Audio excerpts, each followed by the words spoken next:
If this summer you could come alive again?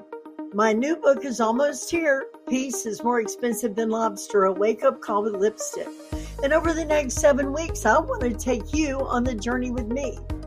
On Tuesday is a special wake-up call with lipstick podcast inspired by one of the chapters of the book. Wednesday at noon, we gather together for conversation, co-working, and encouragement. Throughout the week, we'll keep the discussion going in Pink Lady Posse, pull a few friction cards, and share surprises along the way. Then on Saturday morning, we come together for Think Pink. I'd love to spend a summer with you. Let's go. I am Sandy Parker Martinez, and if this is your first time joining us, welcome. We're spending a few weeks walking through the chapters of my book, Peace is More Expensive Than Lobster. And if you've missed the first 2 weeks, well, let me catch you up. The first week was about friction. We talked about friction and how it's not conflict, it's not stress, and it's not razor burn.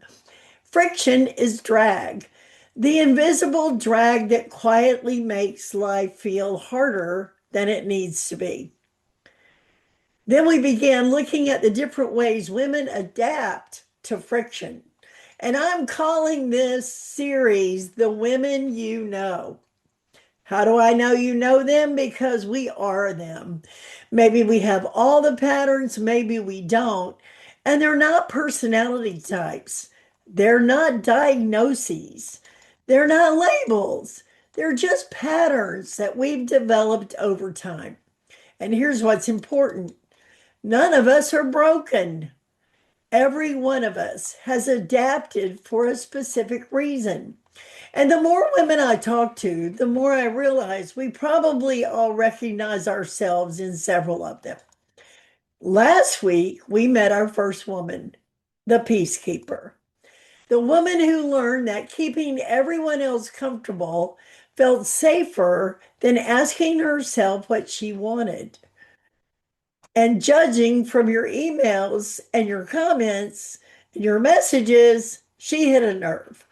So before we move on to this week's woman, I thought we'd answer a few questions that came in. I'm calling these wake-up questions. Okay, here's the first one. Sandy, I don't really think I have friction. Honestly, life is going great. Well, first, I hope that's true. And I'm not trying to convince anyone that they're secretly miserable. Friction isn't proof that your life is bad. Friction isn't having arguments with people. Friction isn't a negative term. It's simply a signal of anything that's creating unnecessary drag. You can have a wonderful marriage, a career you love, good health, great kids, and still notice you're apologizing before you speak, or second guessing your decision, or feeling strangely exhausted by things that just shouldn't be so hard. Think of it this way. A beautiful sports car can still need an alignment. It still drives. It still gets where it's going. But once aligned, everything becomes smoother. And that's what we're looking for. No problems, less drag. Okay, question 2. How do I know if what I'm experiencing is friction or if life is just hard? Well, that is a great question. And life is hard. People get sick. We lose people we love. Businesses struggle. Dreams don't always work out. Those things are real. And friction doesn't remove hard. It adds unnecessary hard. It whispers things like, you should already know this. Don't disappoint anyone. Don't ask for help.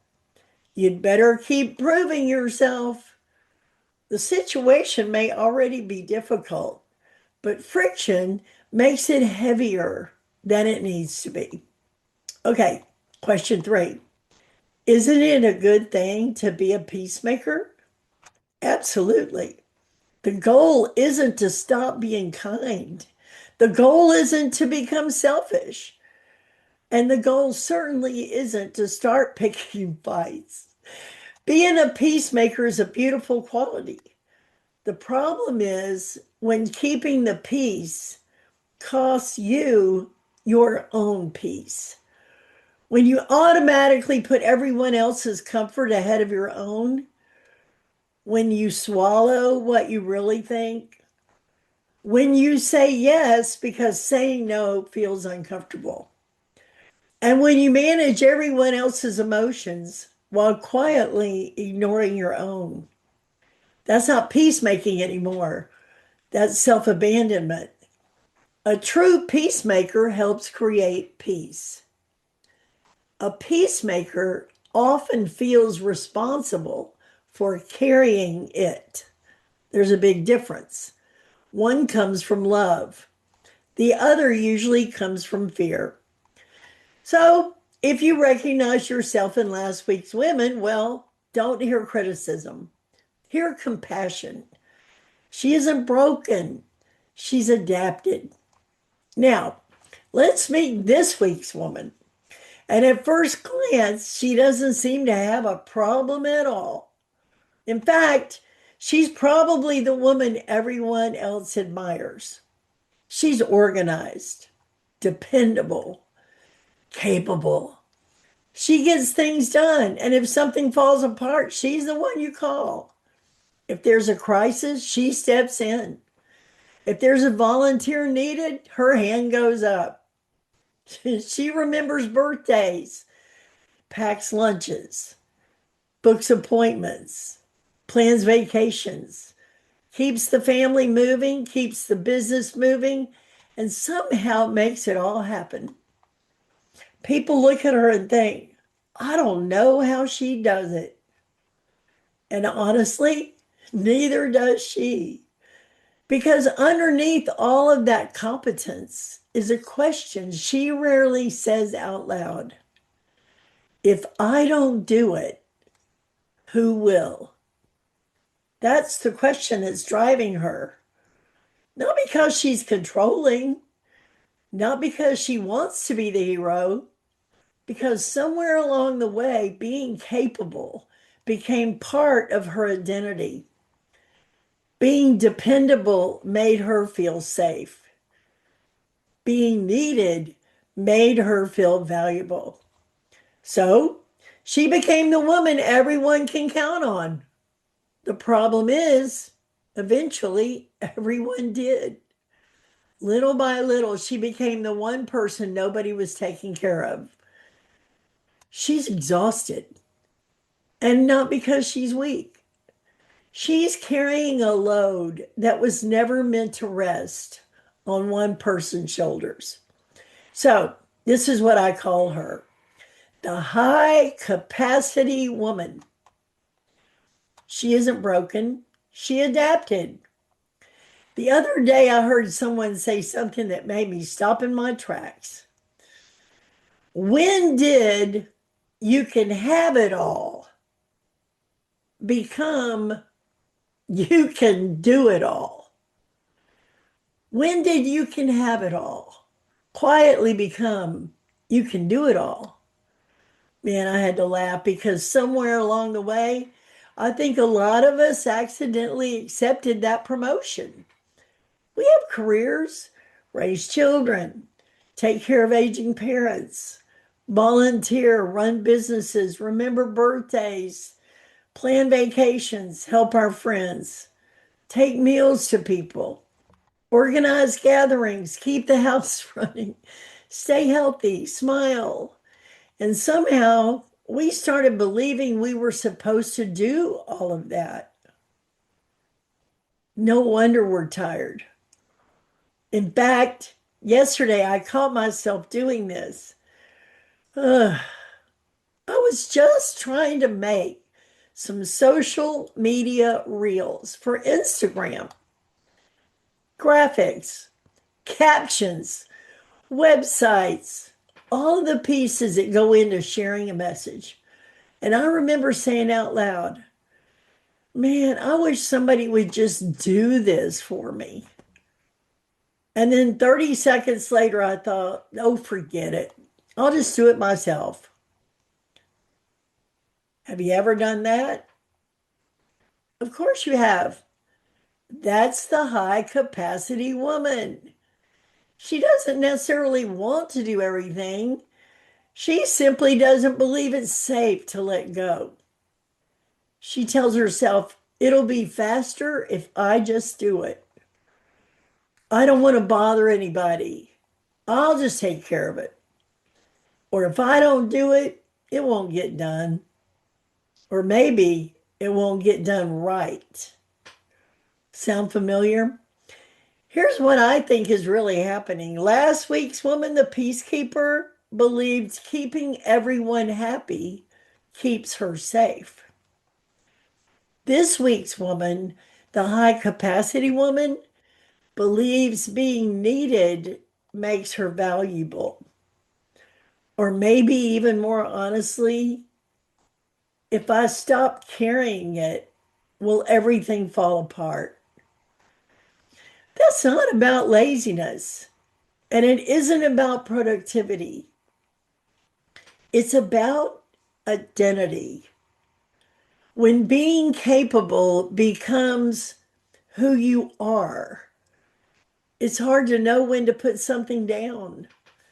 You don't even ask, what do I want? You ask, what still needs to be done? That is a very different way to live. So this week, I'd love for you to sit with a few questions. What am I carrying simply because I can? Where has my capacity quietly become my responsibility? What would happen if I asked for help? What would happen if I just let someone else figure it out? Who taught me that being dependable was the same thing as being valuable?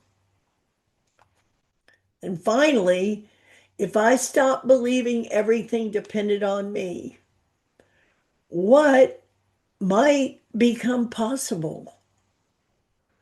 Now, I said we'll have a little section called Friction in the Wild. It's like a weekly challenge. And pay attention to how many times this week you hear yourself say, I've got it. I'll just do it. It'll be faster if I do it myself. I don't want to bother anybody. Stop. Don't judge yourself. Just notice it. Because when you notice it, that creates awareness. And awareness creates space. And space gives us room for choice. In today's conversation, if something was stirred up in you, I'd love to give you a gift. Truth is, I want to give you a gift anyway. I've created a complimentary wake up gift that includes the first chapter of my upcoming book, Peace is More Expensive Than Lobster. Inside, you'll find a personal letter from me, some reflection questions, music that I love, and a few surprises I hope you'll enjoy. Just visit agiftforwomen.com and click Yes, I Want It. Then join us on Wednesday at noon Central for Wake Up Call Live. It's conversation, part co-working, part encouragement, completely come as you are. No homework, no pressure, no pretending, just women learning to recognize the invisible friction in our lives and discovering we're not alone. And if another woman comes to mind while you're listening, your sister, your daughter, your friend, a coworker, please send this episode to her, or better yet, send her the wake up gift. Why a wake up gift? Because we might not be trying to wake up. And sometimes we don't need another piece of advice. We might just need a simple explanation about something. So until next time, remember, it's not you, it's friction. And sometimes the strongest woman in the room is simply the one who's been carrying too much for too long. Thanks for joining me. I'll see you next week. Thanks for tuning in to Pink Lady Posse Podcast, where women go from what now to what's next. Come join us at pinkladyposse.com, where we share community, resources, and tools to support your next beautiful chapter. With love, light, and a little lipstick. See you next time.